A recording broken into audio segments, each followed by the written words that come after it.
Halo guys, welcome to my channel T10 TV. Terima kasih ya, lu masih mau mampir ke channel gua, mau lihat konten-konten di video gue. Baik, kali ini gue kembali di T10 TV, tentunya dalam kisah nyata di balik layar Sportcaster. Jangan lupa subscribe, nyalakan notifikasi lonceng, dan share videonya ke mana-mana. Bagaimana kabar lu semuanya? Sehat ya, semoga dalam kondisi yang sehat dan tentunya happy. Ya, tentunya kenapa gue berbicara seperti itu, karena dengan bercerita gue ingin memberikan inspirasi. Inspirasi itu tentunya membuat kalian bahagia, kalian sukses, kalian terpacu untuk berkreatif atau lebih kreatif ke depannya. Ya, dalam kisah nyata di balik layar Sportcaster, tentunya setiap orang mempunyai cerita yang berbeda. Kali ini gue akan bercerita, Tio Nugroho akan bercerita mengenai kisah nyata kehidupan gue di balik layar Sportcaster. Sudah ke episode sekian, dan kalau kalian ingin pertanyaan seputar presenter olahraga, boleh di di kolom komentar maksudnya ya. Silahkan tanya aja, apa aja, asal jangan nanya hal-hal yang di luar itu. Oke? Oke. Ya, pertanyaan dari kalian adalah kali ini, program acara olahraga apa yang paling sulit bagi Bung Tio selama ini? Waduh, pertanyaannya oke punya nih. Jadi, program olahraga apa yang paling sulit selama ini yang dibawakan oleh Bung Tio? Oke, jadi gini guys, kalau buat gua semua program acara itu sulit, tergantung bagaimana kita melakukannya. Tidak ada di dunia ini hal yang tiba-tiba bisa. Pasti sulit, kemudian kita bisa memecahkannya, kita bisa mengalahkannya, akhirnya kita bisa. Jadi semuanya begitu. Karena memang awalnya gue otodidak. Jadi membawakan acara TV itu otodidak. Bisa ngomong, tapi ketika lihat kamera gemeter. Gitu. Akhirnya dengan jam terbang, gue bisa mengalahkan kamera-kamera itu satu persatu, mengalahkan ketegangan-ketegangan itu satu persatu. Jadi akhirnya semuanya gue anggap mudah. Jadi semuanya bisa, karena sesuatu yang sering kita lakukan, sesuatu yang sering kita lakukan itu akan lebih mudah untuk kita. Itu yang gue lakukan di dunia presenter, karena gue kan di rumah juga latihan, di depan kaca, di dalam kamar mandi ada kacanya, latihan, lagi ngaca, lagi nyisir, latihan, di mobil latihan. Nah, tapi yang paling susah adalah ketika reportase pertandingan. Jadi buat gua play by play atau reportase pertandingan itu paling sulit. Kalau bawain acara live di studio itu praktis harus sudah bisa mengalahkan tingkat kesulitan dengan baik, karena itu merupakan pekerjaan. Jam terbang kan berbicara lah. Semakin kamu sering live akan semakin bagus.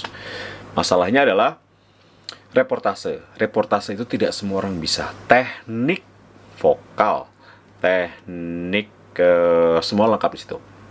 Reportase itu ketika di TV ada gambar, kalian harus bikin bagaimana penonton itu masuk dalam pertandingan itu, gitu.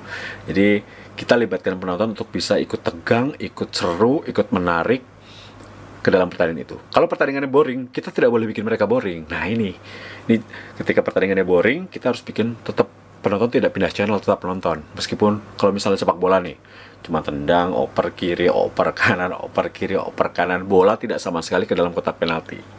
Misalnya seperti itu.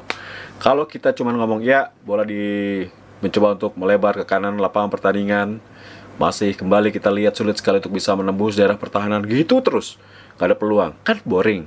Nah, ketika di sesi itu atau ketika bola selalu di tengah, oper-operan, gak ada peluang, kalian bisa memasukkan informasi-informasi. Misalnya ya, bola kali ini dikuasai oleh Stefano Lillipali. Stefano Lillipali adalah pemain kelahiran tahun sekian, pernah main di mana, berapa cetak gol, bla bla bla bla bla bla bla. Bola diberikan pada Ilyas Spasojevic, pemain naturalisasi Indonesia, misalnya gitu. Jadi dikasih informasi, jadi orang tidak garing. Jadi orang lupa akan jeleknya pertandingan, tapi akan mendengarkan suara kalian bahwa oh ada informasi nih yang gue tonton. Nah, itu contohnya seperti itu. Kalau enggak, volley misalnya, siaran volley, lawannya nggak seimbang. Jadi Kalau volley kan 25, siapa yang 25 duluan yang menang kan. Atau serve masuk. Nah, terlalu cepat. Nah, kalian juga kasih info aja ketika dia mau serve, kasih tahu bahwa ini siapa, dulu pernah main di mana, apakah dia punya prestasi apa.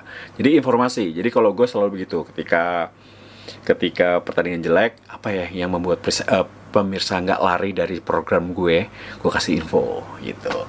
Gitu. Kalau misalnya pertandingan ramai ya bagus, tapi reportase itu susahnya adalah kalian harus hafal pemain, harus hafal data, kemudian harus tahu istilah, harus tahu rules of the game-nya, itu sepak bola atau volley atau apa, pokoknya pertandingan yang kita bawakan. Terus suara nggak boleh habis, intonasi harus terjaga, artikulasi harus jelas, jadi a i u e o jelas, nggak kebeliset, ke salah ngomong. Terus tata bahasa yang bagus. Jadi memang sulit. Jadi menurut gua semua cabang olahraga akan mudah kalau kita menguasai materi, kita tahu cara present, dan juga kita bisa reportase. Kalau itu bisa, oke. Jadi yang program yang sulit apa? Menurut gua semuanya susah. Kalau kita bisa serius, kita kuasai dan kita taklukkan sih, semuanya mudah. Jadi mungkin jawabannya lebih mudah reportase kali ya. Di bagian reportase yang sulit.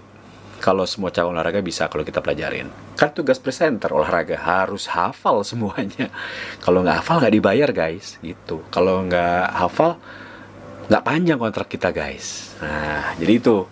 Jadi semoga aja yang menyaksikan ini bisa tahu ya bahwa tidak mudah menjadi presenter olahraga. Tapi tidak sulit juga kalau kalian mau serius. Ayo kita belajar.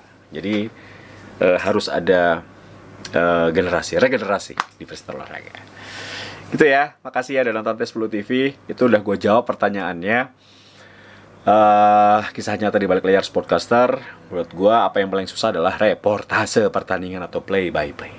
Jadi kalau yang ingin bertanya tentang kisah nyata di balik layar sportcaster bisa di kolom komentar. Insya Allah nanti akan gue jawab.